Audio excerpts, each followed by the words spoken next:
Hai Mom and Dad, welcome back to Doksin Daily Channel. Dan sebelum kita mulai, izinkan Doksin mengucapkan terima kasih dulu untuk dukungan dari Mom and Dad semua yang sudah like, yang sudah subscribe, yang sudah menonton, dan yang sudah memberikan masukan-masukan tentang video apa yang akan dibahas ke depannya. Itu semua sangat menginspirasi Doksin untuk terus berkarya. Jadi sebelum kita mulai, kalau ada moms and dads dan teman-teman semua yang belum like, belum subscribe, silakan di like dan ditekan tombol subscribe. Nah, beberapa waktu yang lalu setelah Doksin posting video tentang hepatitis akut misterius di YouTube, beberapa teman mulai nanya-nanya nih tentang gimana sih cara penularannya.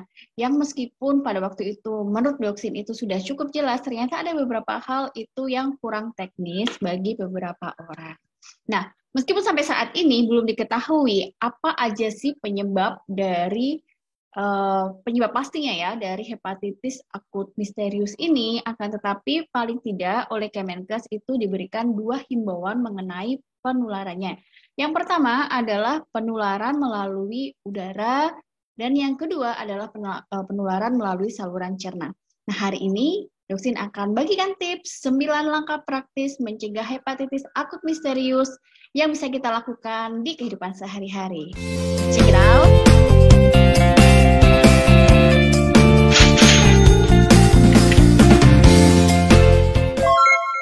Oke, yang seperti Doksin bilang tadi bahwa saat ini diduga penularannya itu melalui virus dan ada dua rute penularan yang mungkin terjadi, yaitu melalui saluran cerna dan melalui saluran napas. Dan pencegahan yang bisa kita lakukan adalah seperti ini. Yang pertama, kenapa sih kita harus rajin mencuci tangan pakai sabun? Karena yang pertama, salah satu rute penularan dari penyakit ini yang diketahui adalah melalui saluran pencernaan. Dan seringkali tanpa kita sadari, tangan kita itu memegang segala sesuatu yang di sana itu ternyata kita tidak tahu ternyata ada kuman ini, kuman itu, dan sebagainya. Dan ketika itu masuk ke dalam mulut kita, akhirnya berpindahlah virus atau kuman atau bakteri itu ke saluran cerna. Nah, makanya kita itu harus rajin-rajin mencuci tangan pakai sabun, terutama ketika kita mau makan, ketika kita mau minum, atau melakukan segala sesuatu yang mendekatkan mulut kita, tangan kita itu ke mulut. Jadi ini yang pertama, yaitu harus rajin mencuci tangan pakai sabun. Nah, pencegahan yang kedua yang bisa kita lakukan adalah menggunakan alat makan terpisah. Nah, ini terutama untuk orang dewasa dan anak-anak itu sebaiknya dipisahkan, jangan dicampur. Jadi ini alat makan untuk anak kayak gitu. Kita siapkan sendiri piringnya, gelasnya, mangkoknya, ini khusus untuk anak, ini khusus untuk papa mamanya. Jadi dipisah-pisahkan. Ini fungsinya apa? Fungsinya supaya kalau misalkan kita tidak sengaja tertular, mungkin ketika tubuh orang dewasa itu lebih kuat ya. Tapi ketika kita itu saling menukarkan, tidak sengaja dan mencucinya nggak bersih, virus atau bakteri yang ada di dalam peralatan makan itu, ketika peralatan makan itu terus digunakan oleh anak, nah itu bisa berpindah. Makanya ini disarankan kita untuk menggunakan alat makan yang terpisah. Nah, ini juga penting banget. Jadi meskipun menggunakan alat terpisah, yang harus diperhatikan adalah harus mencuci dengan bersih. Itu harus mencuci baik-baik pakai sabun dan juga pakai air mengalir. Terutama ini dalam hal mencuci botol susu. Jadi misalkan nih, mom sama dad punya anak yang mau minum susu, ya ini minum susu menggunakan botol itu harus dicuci dengan bersih, terutama sebelum diberikan ke anak. Jadi tidak bisa ya kalau dicuci cuma dikocok-kocok pakai air panas, nah itu kuman juga tidak akan mati. Jadi harus dicuci dengan bersih, dikeringkan sampai betul-betul bersih sebelum diberikan ke anak. Nah, pencegahan yang ketiga adalah dengan kita membawa botol minum saat bepergian. Kenapa? Karena seringkali ketika kita bepergian jauh, kita kan haus gitu. Atau ketika kita di tempat makan, kita kan pasti haus kayak gitu. Nah,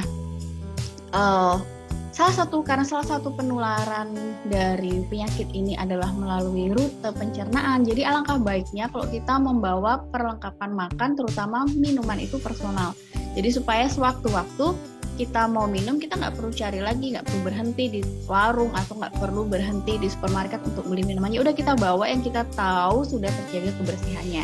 Dan kalau misalkan anak-anak ke sekolah 2 botol minum, diingatkan ke anak-anak untuk tidak berbagi botol minum itu, tidak berbagi minuman itu dengan temannya. Ya meskipun ini bukan kejam ya, maksudnya bukan tidak mau berbagi, tetapi demi menjaga supaya tidak terjadi penularan. Karena kita tidak tahu siapa yang membawa penyakit ini, bisa aja seseorang sudah tertular tanpa diketahui. Jadi lebih baik bawa botol minum sendiri, dan terutama untuk anak-anak diingatkan untuk tidak membagikan minuman itu ke temannya, dan juga untuk tidak minta air minum temannya. Semuanya harus personal, jangan saling bertukar.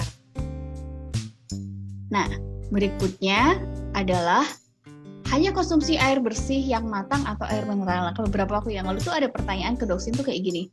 Oh, jadi kalau misalkan yang aku pakai air mineral merek tertentu gitu, misalkan yang terkenal itu kan yang depannya A gitu atau depannya L kayak gitu, itu apakah masih harus dimasak lagi kayak gitu?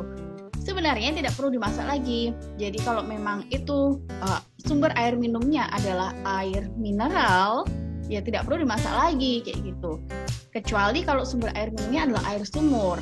Nah, itu berarti harus dimasak sampai betul-betul mendidih supaya semua kuman-kuman di dalamnya itu mati.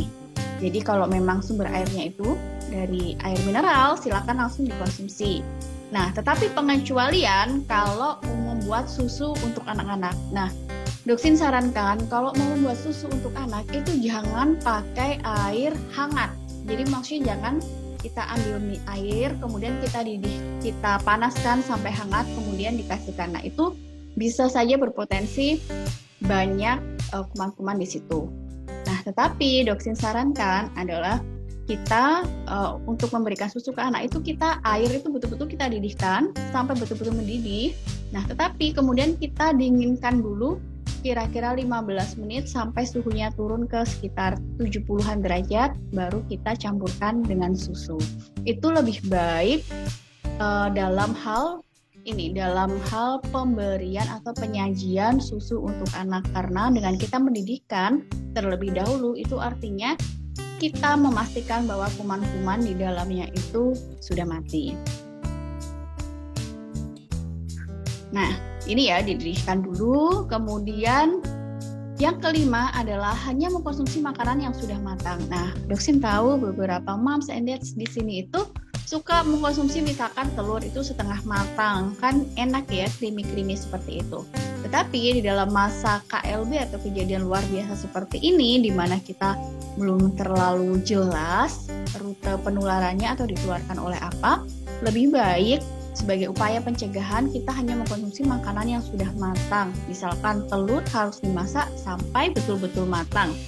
Kemudian apalagi untuk sayur-sayuran yang kita tidak tahu itu penyajiannya bagaimana. Misalkan kita belum beli sayur, kita sering makan sayur mentah dalam bentuk salad kayak gitu, ya kita harus betul-betul mencuci dengan bersih dengan sabun supaya harapannya tidak ada tanah-tanah yang terikut, dan supaya apa yang masuk ke dalam tubuh kita itu betul-betul bersih, betul-betul bebas kuman. Ini terutama untuk anak-anak yang jangan diberikan makanan yang belum matang seperti itu.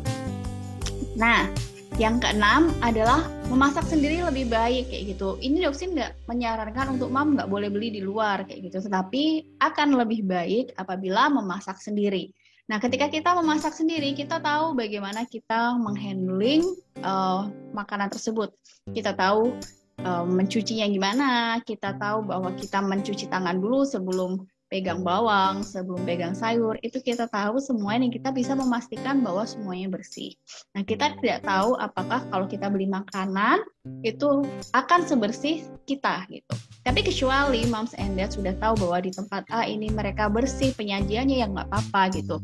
Tetapi ketika ragu, lebih baik memasak sendiri di dalam masa-masa seperti ini. Yang ketujuh, nah ini penting banget nih.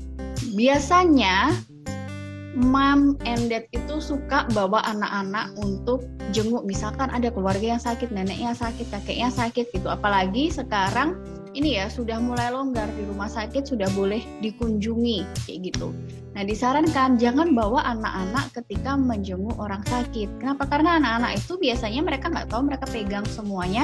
Takutnya di rumah sakit kan, namanya rumah sakit tempat orang sakit, mereka akan mudah sekali tertular oleh penyakit, baik itu yang ditularkan melalui saluran napas ataupun saluran cerna. Nah, 7 hal tadi merupakan langkah praktis yang bisa kita lakukan untuk mencegah hepatitis akut misterius ini yang kemungkinan ditularkan melalui saluran pencernaan. Nah, berikutnya ada tips lagi yang bisa kita lakukan untuk mencegah penyakit ini dari penularan melalui udara. Nah, kalau ini Doksin yakin moms and dad semua itu sudah hafal banget gitu. Karena kita tahu sebelumnya kita sudah ada melewati masa-masa pandemi COVID di mana penularannya itu melalui udara. Jadi yang pertama yang bisa kita lakukan adalah selalu pakai masker gitu. Kita meskipun kasus COVID ini cenderung terus turun, selalu gunakan masker terutama di tempat-tempat umum. Dan terutama anak-anak diajarkan untuk pakai masker, dan yang penting ajarkan anak-anak untuk tidak tukar-tukeran masker sama temennya gitu. Meskipun dia lihat gambar masker temennya, oh lebih lucu gitu, warnanya lebih cantik, ajarkan anak-anak untuk selalu tahu bahwa masker itu punya dia, masker temennya punya temannya. Jangan saling ditukar karena bisa menularkan penyakit juga. Jadi sekali lagi masker juga personal ya. Nah, berikutnya apa yang bisa kita lakukan sama seperti masa pandemi COVID kemarin, yaitu terapkan 5M yang lain. Jadi moms and dad pasti ingat ya, pencegahan COVID kemarin itu kita punya namanya 5M. Yang pertama adalah memakai masker, seperti yang tadi, mencuci tangan juga sudah dijelaskan, menjaga jarak, menjauhi kerumunan, dan membatasi mobilitas dan interaksi dengan orang lain. Nah, kita belum tahu secara pasti bagaimana penularan virus ini, penularan penyakit ini, tapi akan alangkah lebih baik ketika kita waspada, ketika kita berhati-hati dan bisa menjaga supaya diri kita tidak tertular dan juga anak-anak kita tidak tertular. Oke, moms and dads, demikian 9 langkah praktis pencegahan hepatitis akut misterius pada anak yang bisa kita lakukan dalam kehidupan sehari-hari. Semoga apa yang Doktin sampaikan bisa menolong membuat moms and dads lebih paham. Dan selain 9 langkah tadi, ingat juga untuk melakukan perilaku hidup bersih yang lainnya, perilaku hidup sehat yang lainnya, seperti rajin berolahraga, cukup tidur, dan jika perlu boleh mengkonsumsi suplemen untuk daya tahan tubuh kita. Oke, thank you so much. Dan untuk moms and dads yang belum subscribe, yang belum pencet like, yang belum nyalakan notifikasi, silakan dinyalakan notifikasinya, silakan subscribe karena subscribe itu gratis. Bye.